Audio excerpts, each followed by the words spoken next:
Ethan sat at his desk, the rhythmic tapping of his pen against the mahogany surface the only sound in the dimly lit study. His work laptop lay open, half forgotten, as the numbers on the screen blurred before his eyes. A cold cup of coffee sat beside it, untouched. His phone vibrated against the wooden surface, jolting him out of his daze. "Mr. Carter, this is Amanda from Highstone Bank. I'm calling regarding your recent loan application." Ethan straightened, a crease forming between his brows. "Loan application?" There was a pause on the other end. "Yes, sir. The $150,000 loan approved under your name last month. We just need to confirm a few details before finalizing the terms." Ethan's grip on the phone tightened. A sick feeling coiled in his stomach, cold and insidious. He took a breath, keeping his voice even. "I never applied for a loan." A longer silence followed. "Sir, are you saying this wasn't authorized by you?" "That's exactly what I'm saying," Ethan replied, his voice cold now, controlled. Amanda cleared her throat, suddenly more cautious. "Mr. Carter, I strongly advise you to come in at your earliest convenience. There are some irregularities in the paperwork that might need your immediate attention." Ethan ended the call and leaned back in his chair, his mind racing. The marriage had lost its warmth over the last year, but he never imagined Jessica would cross a line like this. 15 minutes later, he was in his car, gripping the steering wheel so tightly his knuckles turned white. He had no proof yet, but deep down he already knew. Jessica. The bank visit. Visit. Ethan walked into Highstone Bank with measured steps, his pulse hammering in his ears. The air inside was sterile, filled with the muted sounds of paperwork shuffling and soft conversations. A young teller directed him to a private office where Amanda, a woman in her mid-30s with sharp eyes, greeted him. "Mr. Carter, thank you for coming in so quickly. I have the loan documents here." She slid a folder across the desk. Ethan flipped it open, scanning the pages. His name was there, his social security number, his employment details. But when his eyes landed on the signature, a cold fury settled in his chest. It was close. Jessica had taken her time, mimicking his handwriting, but it wasn't perfect. He pointed at the signature. "This isn't mine." Amanda's lips pressed into a thin line. "Sir, I'll need to report this as potential fraud. Do you have any idea who could have done this?" Ethan exhaled slowly. He had every idea. Instead of answering, he asked, "The money, where was it deposited?" Amanda checked her screen. "A joint account under your name, but the withdrawals all directed to an external account under Mark Williamson." Ethan's stomach turned. The pieces were clicking into place with sickening clarity. Jessica hadn't just stolen from him, she had stolen for another man. "Freeze the account," Ethan said, his voice eerily calm. "And I'd like a copy of all the documents." As he walked out of the bank, a plan was already forming in his mind. Jessica thought she had one. She had no idea who she was up against. Ethan drove home in silence, his hand steady on the wheel, though his mind was a storm of calculations and cold precision. He wasn't the type to explode in anger or make rash decisions. No, Jessica had underestimated him in the worst way possible. He didn't react. He planned. As he pulled into the driveway, the house loomed before him, a place that had once been a sanctuary but now felt like a stage for betrayal. Jessica's car was parked outside, a reminder that she was inside, going about her evening routine, oblivious to the fact that her world was about to collapse. He took a deep breath, wiping all emotion from his face before stepping inside. The scent of freshly brewed tea and vanilla candle filled the air, a familiar comfort that now felt tainted. "There you are," Jessica called from the kitchen. She appeared in the doorway, wearing a silk robe, her blonde hair cascading over her shoulder as she sipped her tea. She looked at him with an easy smile, as if nothing had changed, as if she wasn't siphoning his money to fund another man's life. Ethan smiled back, just enough to keep suspicion at bay. "Long day," he muttered, loosening his tie and heading to his office. Behind closed doors, he powered on his laptop, logging into their joint accounts. He wasn't surprised to see the steady stream of withdrawals leading to Mark Williamson's account. But Jessica had been sloppy, too comfortable, too arrogant. She never thought he would check, and that was her mistake. Severing ties. Ethan spent the next few days setting the pieces into place, careful not to arouse suspicion. The first step was to meet with his lawyer, a sharp-witted woman named Laura Hastings, who had built her career on exposing financial fraud. Laura scanned the bank documents with a knowing smirk. Jessica really thought she could get away with this. "She thought I wouldn't notice," Ethan said simply. "Well, she's about to get a reality check." Laura leaned forward. "You have a few options. We can report the fraud directly, which would involve the authorities immediately. Or," she tapped her pen against the desk, We can go the quiet route first, lock her out of everything before she realizes what's happening. Ethan's smile was razor sharp. That one. Within 48 hours, every joint account was frozen.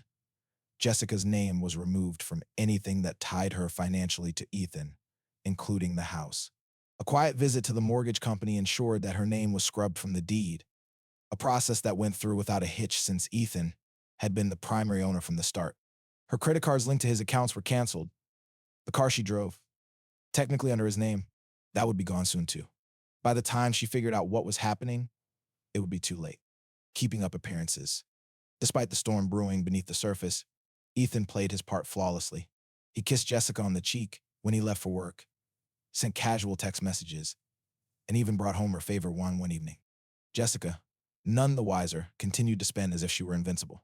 He watched her as she typed away on her phone at dinner, no doubt messaging Mark. She giggled at a text, then looked up at him with a sweet smile. Work stuff, she lied effortlessly. Ethan nodded, taking a sip of his drink. Let her think she was still in control. Let her dig herself deeper. Mark's role in the game. Curious about the man his wife had chosen over him, Ethan dug into Mark Williamson's background. It didn't take much effort. Mark was reckless. Social media was flooded with pictures of luxury trips, designer suits, and expensive watches. The timestamps aligned perfectly with the withdrawals from Ethan's account. Mark wasn't just a gold digger. He was a parasite. A quick search uncovered that Mark had a history of financial manipulation. 2 ex-girlfriends had accused him of conning them out of money, though no charges had ever stuck. He was good at covering his tracks, just not good enough. Ethan smirked to himself. Mark thought he was playing a game. He had no idea he was just a pawn in Ethan's. The trap is set. Ethan wasn't just taking back what was his, he was making sure Jessica paid for her betrayal in the most brutal way possible. With Laura's help, he compiled the final pieces of evidence needed to press fraud charges. He had the forged signatures, the transfers, the proof that Jessica had knowingly taken out a loan in his name. The moment everything was in place, he made the call. Freeze the remaining assets, he instructed the bank. The dominoes were lined up. Now all he had to do was watch them fall. Ethan woke up earlier than usual, staring at the ceiling as the morning light crept through the blinds. He wasn't the kind of man to let emotions cloud his judgment, but today was different. Today, Jessica's downfall would begin. He turned his head to look at her. Jessica lay beside him, curled up in expensive silk sheets he had paid for. Her breathing was slow and steady, completely unaware that by the time the sun set, she would be teetering on the edge of ruin. Sliding out of bed without waking her, Ethan moved to the bathroom. He stared at himself in the mirror, adjusting his expression until he wore the mask of a loving, unsuspecting husband. The game wasn't over yet. The first crack in Jessica's world. As Ethan sat at the breakfast table sipping his black coffee, Jessica strolled into the kitchen in one of her designer robes, stretching like a cat who had slept without a care in the world. She kissed his cheek absentmindedly, pouring herself a cup of coffee. Morning, babe, she said, yawning. Long day ahead. Ethan smiled. The usual? You? Jessica shrugged. Brunch with Claire, then a little shopping. I might book a spa day this weekend. He nodded, knowing full well there would be no brunch, no spa day. In less than an hour, her world would start crumbling. His phone vibrated on the table. A single message from his lawyer, all accounts frozen. Credit cards disabled. House transfer finalized. Ethan calmly placed his coffee cup down. Jess, he said casually, standing up. I left my card in my office. Can you cover breakfast today? Jessica raised an eyebrow. What the great Ethan Carter needs his wife to pay for something. She laughed, reaching into her bag for her wallet.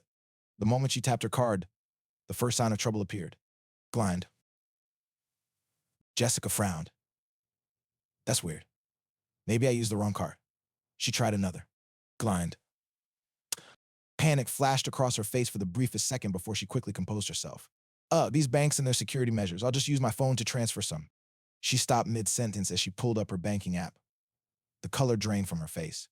Ethan watched, his expression neutral, as she tried to log in again. Access denied. Jessica's breath hitched. Ethan, her voice wavered, confusion beginning to morph into fear.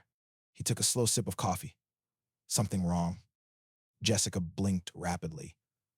I can't log into our accounts. It says they're frozen. That has to be a mistake, right? She let out a nervous laugh. Ethan tilted his head.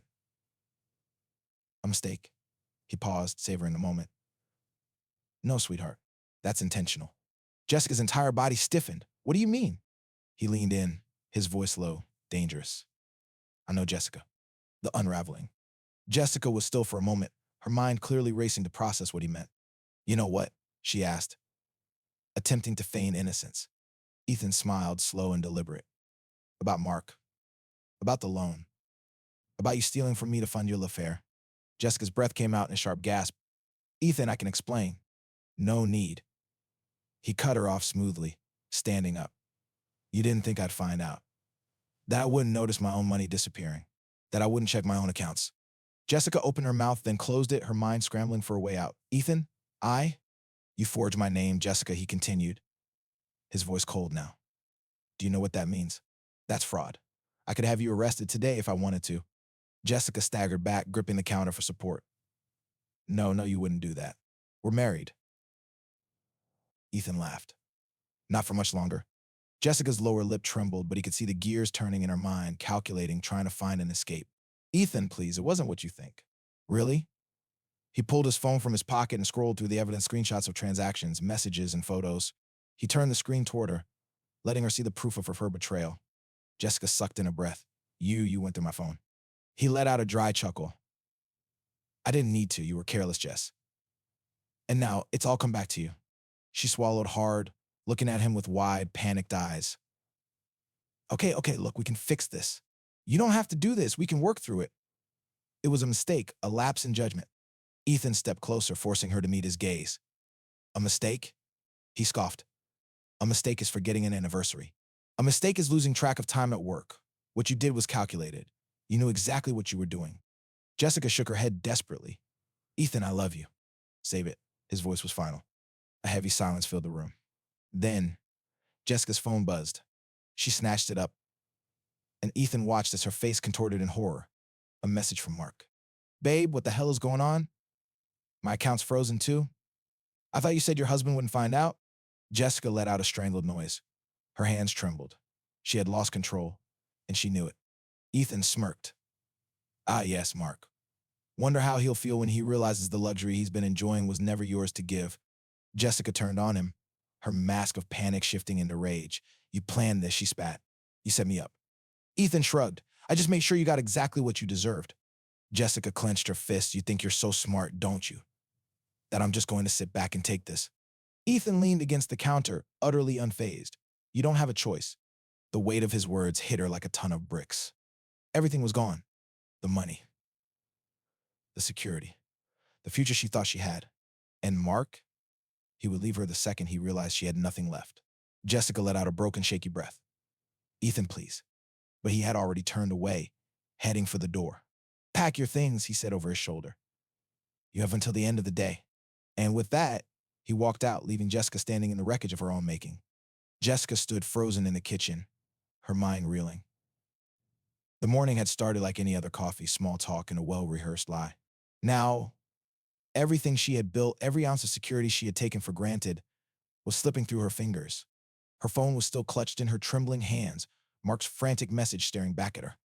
Babe, what the hell is going on? My account's frozen too. I thought you said your husband wouldn't find out. She quickly typed a response with shaking fingers. I don't know. I'm trying to fix it. Stay calm. A reply came instantly. Fix it. I need that money, Jess. You said this was handled. Jessica swallowed hard. Mark wasn't panicking because he cared about her. He was panicking because the well had run dry. She had thought she was building a future with him. But now, as her world burned, the truth was sinking in. Mark was in this for the money. And without it, she was nothing to him. Her breathing quickened as she rushed upstairs, her mind racing. She needed to regain control, needed to stop this before it spiraled any further. But deep down, she knew. It was already too late. Reality sets in.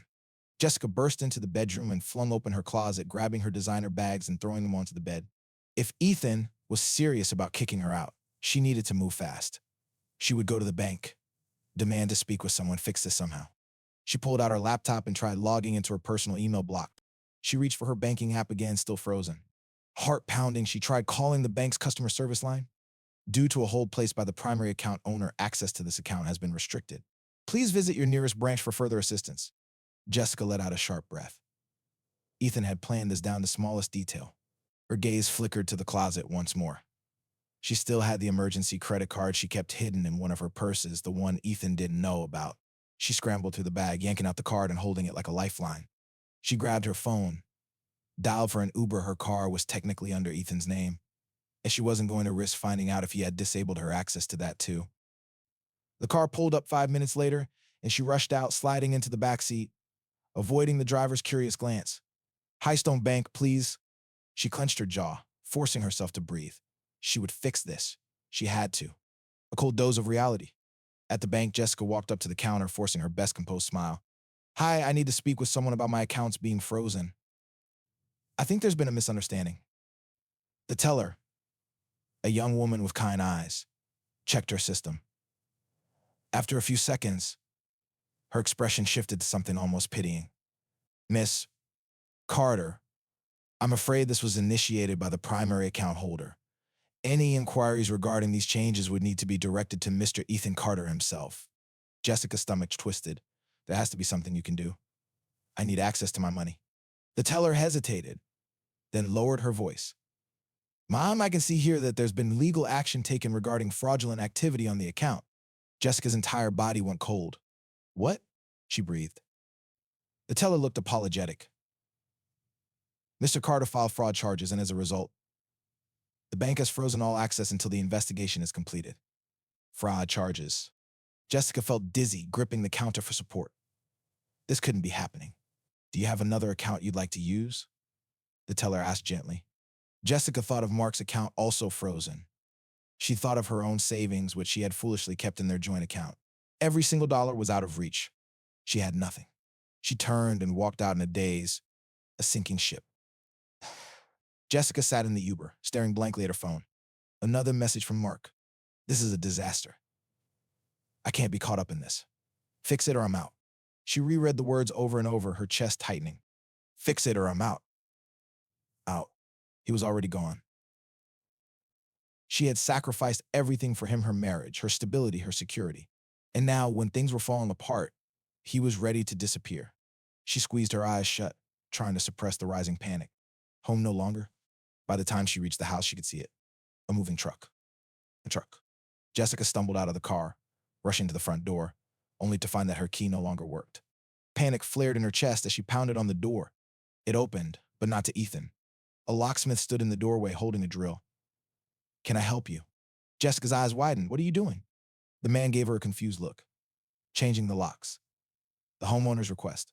Jessica turned, her stomach lurching as she spotted Ethan standing by the driveway, arms crossed. You son of a... Careful, Ethan warned, his voice eerily calm. That's trespassing now. Jessica's face twisted in fury. You can't just throw me out. Ethan pulled a folded document from his pocket and held it up. Eviction notice, he said. Filed this morning. Jessica's breath hitched. No, you can't do this. We're married. Not for long, Ethan said. Tears welled in her eyes as she took a step toward him. Ethan, please. He didn't move. Everything you took from me, I took back. Jessica's lips parted, but no words came out. And Mark, Ethan continued. He's already washing his hands of you, isn't he? Jessica let out a choked breath. Ethan exhaled slowly, his expression unreadable. You should go. Jessica turned, staring at the empty street. There was no safety net, no backup plan. For the first time in her life, she had absolutely nothing. And Ethan, he had everything. Jessica stood frozen in the driveway, her mind refusing to accept what was happening. Their house was no longer hers. Her bank accounts were frozen. Mark, the man she had thrown everything away for, had abandoned her at the first sign of trouble. And Ethan, the husband she had so easily deceived, was standing there utterly unaffected. You can't do this, she whispered, more to herself than to him. Ethan tilted his head, amused. Jessica, you already did this to yourself. The locksmith continued his work, the loud clanking of new locks being installed like nails being driven into her coffin. Jessica's breath quickened. Where am I supposed to go? She asked, desperation creeping into her voice. Ethan shrugged. Not my problem. Tears welled in her eyes, but Ethan remained unmoved. She shook her head, stepping closer. Ethan, please, let's talk. Talk. Ethan let out a short laugh, but there was no warmth in it. Like the way you talked to Mark. Like the way you talked to the bank when you forged my signature. Jessica flinched. Or maybe, he continued, voice low and cutting, The way you talk when you promise to love me while funneling my money into your little side project. Jessica wiped at her tears with the back of her hand. I made a mistake, Ethan, but we can fix this. Ethan's expression didn't change. No, Jessica, I fixed it. No escape. Jessica pulled out her phone with trembling hands, trying to dial someone, anyone. Mark, he wouldn't answer Claire. Maybe. Her sister. Nothing. No one was picking up. Her fingers hovered over the call button for her parents, but she hesitated. They had warned her about this, about getting too comfortable, about thinking she could outmaneuver a man like Ethan. She had laughed them off back then. Now, she had nothing left but shame. She turned back to Ethan, the weight of reality pressing down on her. I have nowhere to go. Ethan sighed, shaking his head. That's not my concern. But it should be, she snapped. You loved me. His jaw tightened, but his voice remained cold. I love the woman I thought you were. That woman doesn't exist. Jessica's breath hitched. She knew then that there was no fixing this. Ethan wasn't just angry, he was done. For all the years they had spent together, all the memories they had built, Ethan had simply erased her. And she had handed him the eraser. Mark's final betrayal. A car pulled up to the curb. Jessica turned sharply, hope flaring for the briefest second. Mark. Finally, he had come for her. But as soon as she saw his expression tight, wary, annoyed, her stomach dropped. Mark didn't even get out of the car. He rolled down the passenger window and leaned over. What the hell did you get me into? Jess. Jessica stepped forward. I can't have my accounts frozen over your drama, he snapped, rubbing his forehead. I've got people looking into it, but I need to distance myself from this mess. Her mouth went dry. Mark, please, she said. I said a lot of things. He cut her off, his eyes flicking to Ethan. For the first time, there was real unease on his face. He knew. He knew. Ethan didn't speak, didn't move, but his presence alone made Mark nervous. Mark sighed, shaking his head. Look, Jess, you're on your own. I gotta go. Jessica lunged toward the car, gripping the door. Wait. But Mark hit the gas, pulling forward and forcing her to let go. She stumbled back, watching in horror as his car sped off, leaving her in the dust. Jessica turned back to Ethan, her face crumpling. Ethan just smiled. Did you really think he was going to save you? Rock bottom. Bottom. Jessica stood in silence, the weight of her downfall crashing over her. No home, no money, no allies, and worst of all, no options.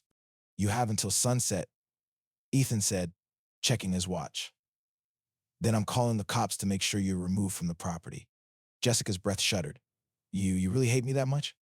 Ethan studied her for a long moment, then shook his head. No, Jessica. I don't feel anything for you at all. And that was worse than hatred. Hatred meant there was still something left. But Ethan, he had washed his hands of her completely. Jessica felt a sob build in her throat, but she swallowed it down. With nothing left to say, she turned on her heel and walked away, the sound of the locksmith finishing his work ringing in her ears. As she stepped onto the sidewalk, she realized something with chilling clarity. She had gambled everything. And lost. Ethan had won. Ethan's new beginning. Ethan watched as Jessica disappeared down the street. A woman who had once been his wife, now nothing more than a stranger. He took a deep breath, letting the weight of it all settle. The anger, the betrayal was behind him now. He pulled out his phone and made one final call. Laura, it's done. A pause. Then his lawyer's approving tone. Good. The divorce papers will be filed first thing tomorrow. She won't get a cent. Ethan smiled. Perfect. As he walked back into his house, free of lies and deception, he exhaled slowly, savoring the silence. Jessica was gone. And for the first time in a long time, Ethan felt something he hadn't in years. Peace.